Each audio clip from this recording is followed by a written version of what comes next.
자, 계속해서 한 주간의 이슈를 좀 짚어보도록 하겠습니다. 네, 이현정 문화일보 논설위원 계속해서 함께 하시고요. 권상희 시사평론가 새로 모셨습니다. 안녕하세요. 안녕하세요. 자, 우리가 이제 주제 토크를 하기 전에 이제 아까 저희가 정홍원 국민의힘 선관위원장 전격 사의에 대해서 저희가 말씀을 올렸는데 네. 이걸 좀 저희가 확인을 했습니다. 앞서 토크에서 전해드린 대로 정홍원 위원장이요. 사퇴 의사를 전달한 것으로 지금 국민의힘 당 대표실에서 통해서 확인이 됐습니다. 그렇기 네. 때문에 이제 홀로 남은 건 윤이고 이제 역선택 논란에 관해서 이제 국민의힘에서 이제 논란이 계속됐는데 이 문제를 해결하지 못하고 오늘 회의를 하려고 했는데 결론적으로 해결하지 못하고 역선택 전면전으로 치닫고 있는 양상이라고 볼 수가 있고 경선 레이스도 지금 다시 파행 기로에 서 있다 이렇게 볼 수가 있을 것 같습니다. 네. 자, 그러면 이제 먼저 이제 경찰과 전자발찌에 관한 훼손에 대해서 이야기를 계속해야 될 텐데요. 2명의 여성을 살해한 이 강윤성의 범행 동기에 여러 이야기가 좀 나오고 있습니다. 금전적인 문제도 이유로 지금 떠오르고 있는 건데 일단 금전적인 문제 드러난 상황들이 좀 있습니까? 일단 강 씨 지인의 증언에 따르면 강 씨가 예. 출소 직후에 사업에 굉장히 관심을 많이 표했다고 합니다. 네. 사업 제안을 했다고 하는데 네. 첫 번째 피해자를 살해하기 전에 돈을 빌려달라고 했다고 해요. 그런데 거절당하면서 살해했다는 취지로 지금 진술한 것으로 알려지고 있습니다. 예. 1차 발생 이후에 피해자의 신용카드로 약 596만 원 상당의 휴대전화 4대를 구입해서 이걸 지금 되판 것으로 알려지고 있는데 예. 두 번째 범행, 그러니까 두 번째 피해 여성 역시 지난 6월 말에서 8월 초경에 2천만 원 이상의 이 돈을 지금 이 강 씨에게 보낸 것으로 지금 알려지고 있는데 두 번째 범행도 이 돈을 갚으라고 한 요구를 받고 다투다가 저질렀다고 진술한 것으로 알려지고 있습니다. 전문가들은 지금 강윤성의 과거 발언들을 통해서 좀 사이코패스 성향이 있는 것 같다 이렇게 진단을 하고 있거든요. 네. 또 과시형 범죄자라는 얘기도 있었고 이게 그런 거에 과시하는 것 이게 그런 거에 하나로 볼 수 있을까요? 근데 강윤성의 이제 행적을 보면 17세 때부터 교도소 생활을 합니다.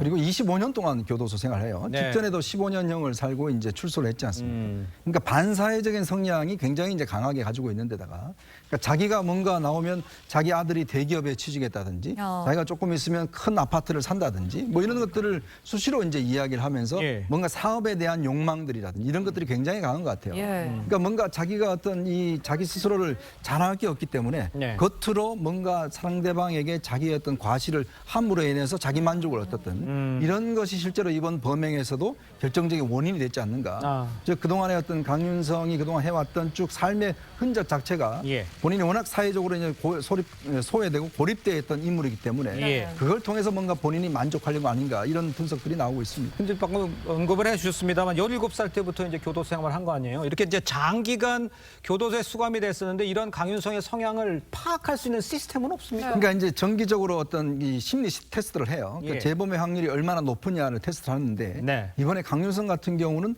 다른 어떤 흉악 범죄들보다도 이 수치가 더 높았다고 그래요. 그럼에도 불구하고 일단 지금 15년형 살았기 때문에 네. 나올 수밖에 없고 이제 전자발찌를 꼈지 않습니까? 근데 문제는 그 이후에 어떤 관리 시스템 자체가 제대로 없다는 거거든요. 그러니까 예. 재범의 확률이 분명히 높음에도 불구하고 사회에 그냥 나왔고 예. 사회에 나와서도 사실 지금 이제 전자발찌를 관리하는 이 법무부 같은 경우는 지금 한 명이 17명을 지금 관리하고 있는 데다가 그게 자체다 보면 뭐 광범위하게 지금 확인할 수밖에 1대1 관리가 지금 안 되는 상황이거든요. 예. 그렇기 때문에 결국은 이 범행을 막지 못하는 원인이 있지 않는가 그렇게 분석하고 있습니다. 예. 또 리포터를 보면서 좀 답답했는데 경찰의 부실 수사 계속해서 드러나고 맞아요. 있습니다. 렌터카를 사실 제대로 수색하지 않았다는 거 이거 두 번째 범행을 막을 수도 있었거든요. 수색했으면. 그렇죠. 지금 경찰에 대한 비판, 뭐 경찰이 자초한 일이라고밖에는 뭐 말씀드릴 수가 없는데 예. 28일 오전 9시경에 이 보호관찰관으로부터 피의자 차량이 서울역 방향으로 이동하고 있다. 이런 연락을 받고 경찰이 현장에 출동을 했어요. 네. 그런데 렌터카를 발견했지만 내부 수색은 하지 않았습니다. 더욱더 납득이 되지 않는 게 지금 강 씨가 차 열쇠를 가지고 도주한 것으로 알려지고 있거든요. 그래서 차문을 여는 데만 3시간이 걸렸는데 이렇게 해서 차문을 열고 지금 힘겹게 문을 개방한 상태에서 네. 내부 수색은 하지 않은 것으로 알려져 있습니다. 열고도요. 그렇죠. 그러니까 이 차량이 강씨 범행에 관해서 굉장히 중요한 증거물이 될 가능성이 상당히 높은데도 이 차량을 발견하고 나서 차문 열고 난 다음에 렌터카 업체 그리고 대여자에게 곧바로 이 차량을 넘긴 것으로 알려지고 있는데 대여자가 이제 그 안에 절단기와 흉기 등이 있었던 것을 예. 발견하고 경찰에게 알린 것으로 지금 알려지고 있습니다. 그러니까요. 근데 이번 사건을 통해 통해서 이제 법무부와 경찰의 성범죄자 관리가 얼마나 허술한지가 지금 드러났습니다. 그런데 지금 이제 끊으면 압수수색 위치 추적하겠다 이렇게 이제 밝혔잖아요.